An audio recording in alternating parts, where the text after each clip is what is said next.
I think he definitely has all the tools that you need to be a great quarterback.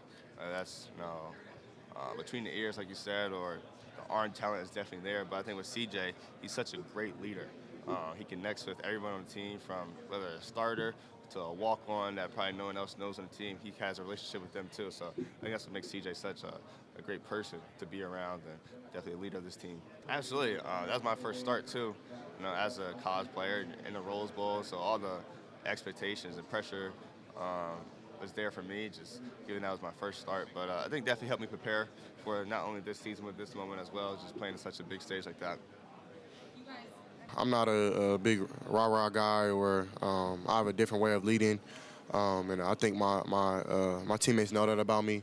That if need be, then, but I'm gonna keep that between us as a team. So, but I mean, we moved on to Georgia.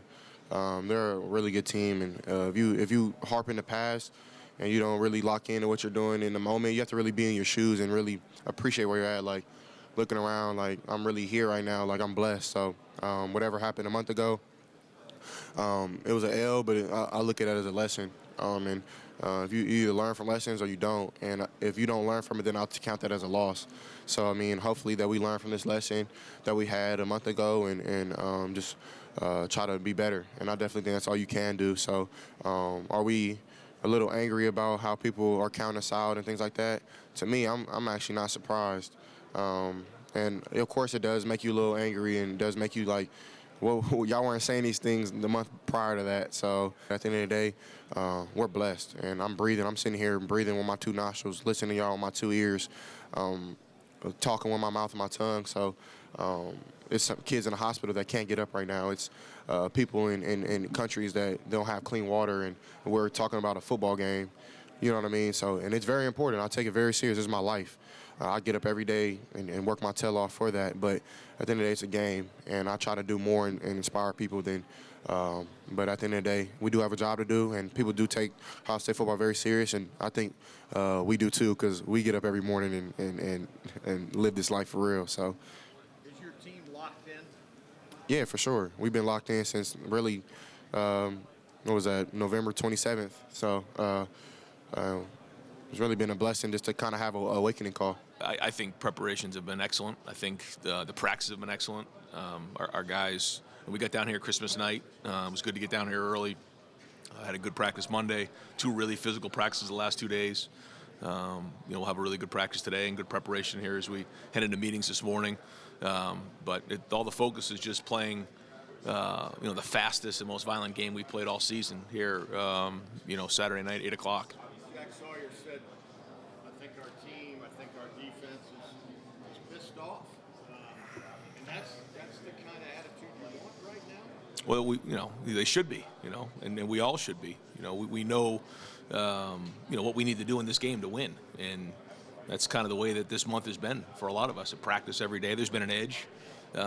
There's been, friction. There's been conflict. There's been a lot of that going on, and that's a healthy thing. I talked to the team last year, about the Rose Bowl and how that was a back and forth type of game, and some of the games that we've been in that have come down to that. The Penn State game for us this year, it was close in the fourth quarter. We were down. We had to come back and win. So, if we go up, if we go down, if it's close early on, we got to keep playing for 4 quarters, and that's what the CFP games are typically, it's like. I think about, and I just kind of shared with them some of the history of this game and what it's been like, and we've talked about, what the first Clemson game was like, the second Clemson game, in different games along the way, some of the games that Ohio State has played in the past. But this is about them. This is going to be their story. They have an opportunity to write a story here that could be very special, and I think our guys recognize that. I don't know if you saw the stat this week, but it's 1 and 2 for Ohio State and Georgia in least number of pressures allowed. How much pride do you take in being in that category and the consistency that comes with that for a full season? I think our offensive line takes a lot of pride in that. I think as a unit, we pride ourselves on keeping CJ clean. We kind of like him a little bit, so we kind of don't want to give him a hit sometimes. We take a lot of pride in being able to keep him clean and let him step up in the pocket and make throws throws and make accurate throws. So for us, we know how good he can be when he is in touch and doesn't have pressure on his face. So for the goal every week for us is to make sure that he has the most optimal passing pocket to make his game plan and his throws through. You just can't let the quarterback get killed, honestly. Especially me, like after the Team of North game last year, that was like one of my major things, just making sure that quarterback don't get touched, maybe not even a hand on him. But you know what I mean? I just gotta keep fighting until the whistle's blown. What's been your, I guess, relationship with Paris and trying to build what you guys are building and continuing at Ohio State? What other tackles and all the way back to Orlando, right? It's been going good. I feel like kind of talked about it yesterday. It was like it could be really like Orlando Pace and Corey Stringer. I feel like, honestly. So he really didn't know about it, but I did, of course, just because like I know a lot of sports history and stuff. But I feel like we built a big bond from him playing guard to now playing tackle. So I feel like it's nothing, and we just take each other's pieces from each other's work and put them in our own craft. There's nothing I've really done that's really surprised me. You know, you could say from an outsider's perspective that a lot of people were surprised with my season, but nothing that I haven't seen for myself or nothing that I felt that I didn't feel confident in going in. So yeah, it's not really an expectation for a number landmark, but there's an expectation to you know, the amount of opportunities you take advantage of. So you know, I'm still looking to take advantage of more opportunities that come my way, but definitely would like to have some plays back. Yeah, it was no doubt going in my head. I know I'll be back. So there was no pouting or anything to it. So I just stayed positive. When you were in rehab, what was that like? It was a grind. I lived in the training room. Just work. Now I feel great. I have a specific to you, and you were asked the other day about your history in the state of Georgia growing up here. You've even played in the building before. You're just differently positioned to be comfortable in this game. Mm-hmm. How have you tried to give that comfort to your teammates and kind of walk them through, prepare them for what all this is going to be? That forum, it's a unique place, and obviously it's a pretty big moment. I honestly don't think I really have to do that because, I mean, as a team, we've gone through a lot of big games. I feel like everyone's just prepared to play on such a big stage like this. How many, I know you were asked back in Columbus, how did you go about getting tickets? How many people did you try to accommodate? I don't deal with that, honestly. I leave it to my mom because it kind of stresses me out, makes my head hurt. So I let her deal with the tickets. If I got people coming, then she deals with it. So she knows what the number is? She knows what the number is, yes. You have no idea what the number is? I do not know, no. Could it be north of 20? It could be. I'm not sure. I'm in the dark on all of that. That is impressive. It is, yeah. What is the excitement for you just personally to get this opportunity to play a school you know very well, in a place you know very well, in a game that is as big as there is in the sport? That's pretty big for me. I mean, long story short, it's going to be fun. I mean, yeah, it's just crazy just being able to play so close to home, then play a bunch of guys across the field that I've been playing against since I was like 8 years old, so it's going to be awesome. When you think about the readiness of the defense for the season, you think about this offense you're going to face in particular, not a lot of people play like they do, you know, with all those tight ends, in particular together, the 2 and 3 tight end formations where Bowers can wide up kind of outside. It just seems like, from the outsider's perspective, it's just a little different prep. How do you all view the unique nature of this offense? I mean, it has been different prep, but I mean, we've had a month to get ready for it. It is unique, but I mean, Coach Knowles, he's a smart dude, so I mean, he figured it out, and I think we got a good game plan for it. What specifically about them makes them, other than maybe it's the tight end situation, is there anything else about them that makes them just a unique prep? I mean, they're just a good football team. There's a reason that they've been number one for so long. I mean, the running backs, fast, physical, athletic. I mean, Stetson, people say he's just a game manager. I think he's more than that. He's a great player in general. Got good receivers, good O-line. They've just got everything. One last thing on Stetson. You all, as a collective front seven, you've talked a lot about front six, really. You all have talked a lot about it's important to affect the quarterback, but it's really important to get the quarterback on the ground. Mm-hmm. Is that even more so in this case because you know that he can extend plays and he can dump things down and he can make it really frustrating? Yeah. Anytime you got a quarterback that can run like him, I mean, you just gotta always have eyes on him and make sure that someone's able to get him down if he does scramble. So I think that's just a big key for us in this game. That it only helps us because we're all fresh throughout the whole game, you know. So I think that's one of our advantages, and you know, for us. What's the vibe? Is there like an identity of that group? Yeah, I mean, yeah, it's just, you know, play as hard as you can. You know, if you're in there, you better be playing as hard as you can. And if you can't play as hard as you can, you know, tap your helmet. Someone will come in and you know, elevate the game even more. So that's been our motto. You're actively watching.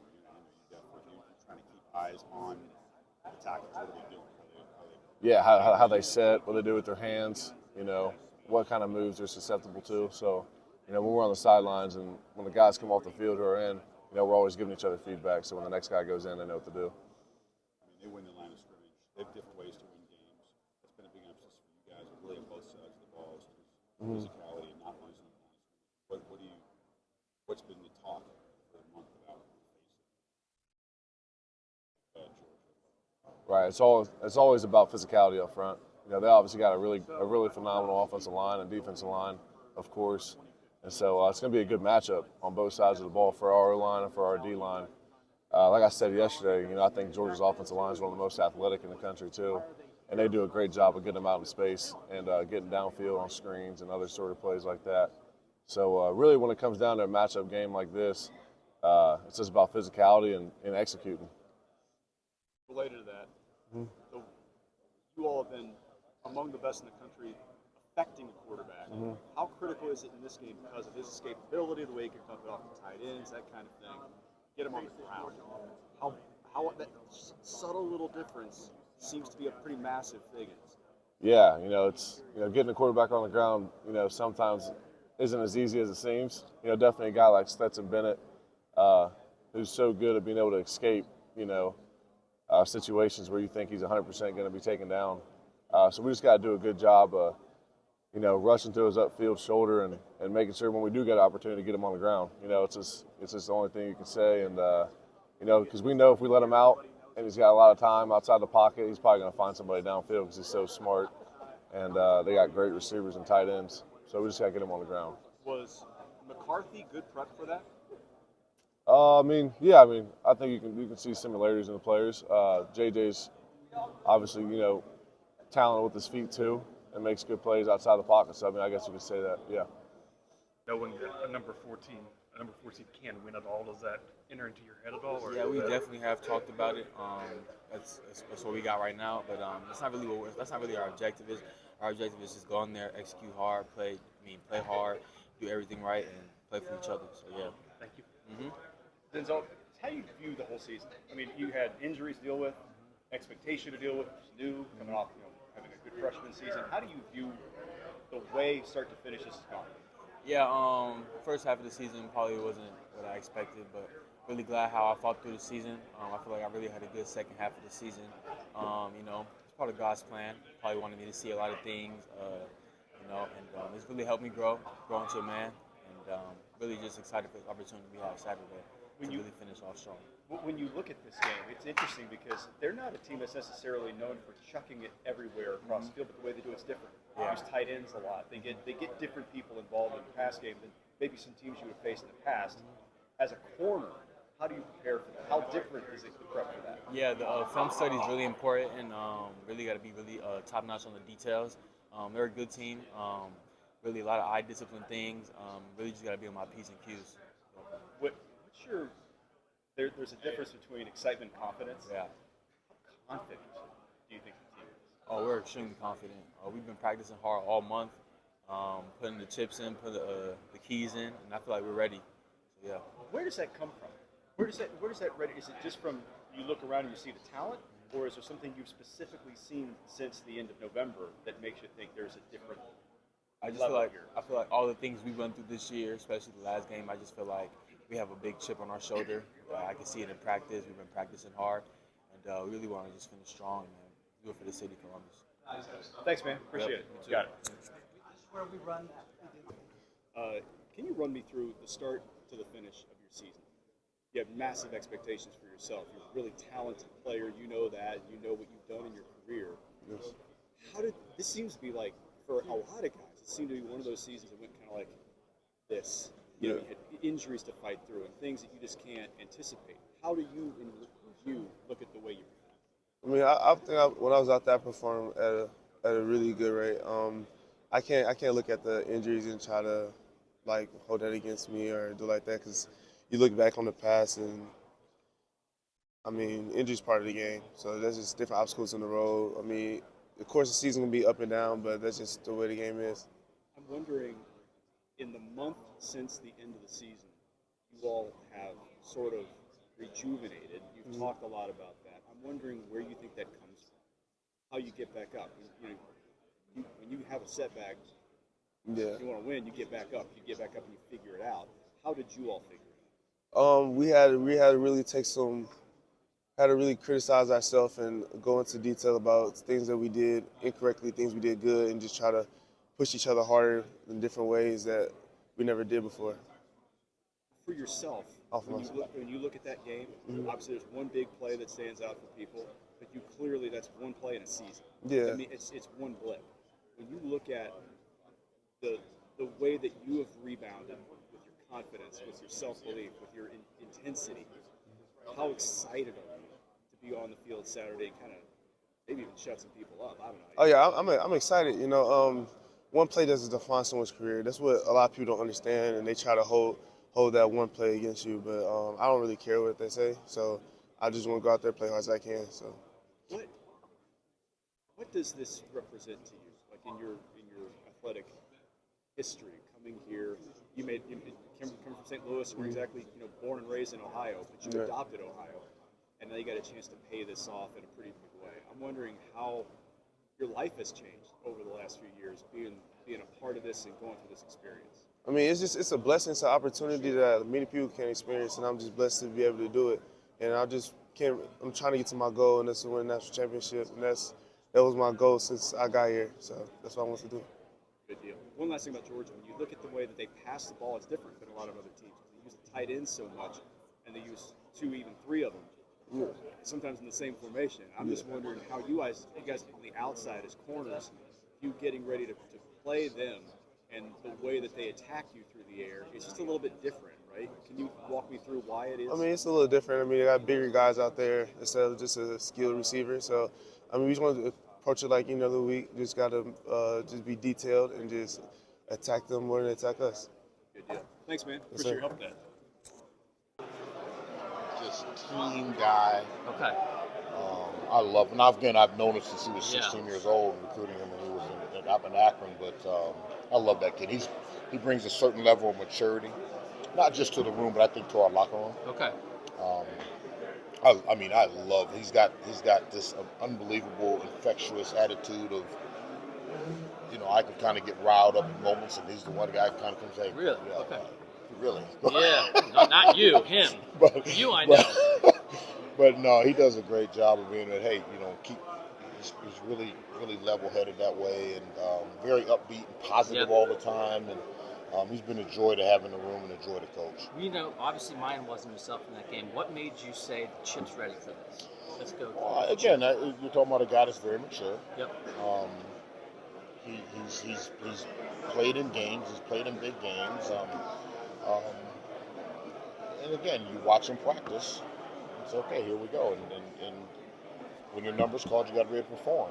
But you have to be able to do that in practice, so we do have the confidence to use you in the games. And he did that. And so, and that's not to say that someone else hasn't, but at that moment, there's where we were. Okay. It seems like, you guys have used multiple guys. Feels like maybe you'll use multiple guys in the college football playoff semifinal. We'll do whatever we need to do to help to win this football game. Because what this season has shown you is that you have guys in that room who can do it if they're asked. Yes, sir. We believe that, and we're going to use all hands on deck. Found out the hard way. Found out. I just have one question about Trevion. Obviously, just everything. I just talked to him for a couple minutes. Everything that he went through this year, he's ready next year to get healthy and be the best version of what he can be. What do you think that might be? How would you describe what a healthy best version of Trevion Henderson might be as a junior? Again, I'm biased, and I don't know all the other running backs and how they've matured, but I think he has an opportunity to be one of the best in the country. Yes, sir. And I believe that, and you asked me my opinion, that's my opinion. People can debate it if they want, but that's my opinion. And you know me, you ask me a question, I'm going to give you what I think. But there's going to be a lot of preparation that comes with that. A lot of hard work is going to come with that. It doesn't just happen. Yeah. So, and I believe that he has I know he's got the mindset and the work ethic to do that, and I've got to be able to help him any way that I can. Good to see Good. you. All right, good to see you, Doug. Take care, buddy. Boss, How are a couple you? things for you. When you think about whether or not, I presume you think you're going to have Mayan, but we'll probably find out then. Regardless if you have him, how important is it to play more than one? How important is it to play multiple? How important is it to be as fresh as you can be through this? Yeah, I think that's not just this game. That's any game. That you got to have guys that are going to be able to compete at a high level at any waking moment. Like I said, when your number's called, they tap you on the shoulder to perform what we call competitive excellence, and you have to have multiple guys ready to do that. Now, how does that all manifest and how does it all come out? We'll see as we move throughout Saturday night, but to have multiple guys ready to go is extremely important. It's one of those I know the answer when I ask. But you got to ask because it's your job. When you talk about Mayan having such a great practice on Monday, Kevin Wilson told us that he was just got as much work as he'd gotten since he got hurt, and then how it's like the story of the season, right? You get him, and you can't. It's just been. I can't imagine what that's been like to manage. Again, I've been asked that question a couple of times today alone. My job is to help keep our players uplifted. My job is to help keep them, and continue to prepare them to play at the highest level, whoever's there. What did you see At no point has a kid bagged out and said, well, I don't want to be there. I mean, they're all highly competitive guys, and I think that anybody is competitive. If you're not able to perform at the level that you think you should or can, due to injury, sickness, whatever it may be, that's frustrating. So my job is to make sure that everybody's prepared and to continue to keep them uplifted, because when you do come back, we got to go, and so we got to continue to prepare you so that when the time does come that you're able to play, that you're ready to go. Very good.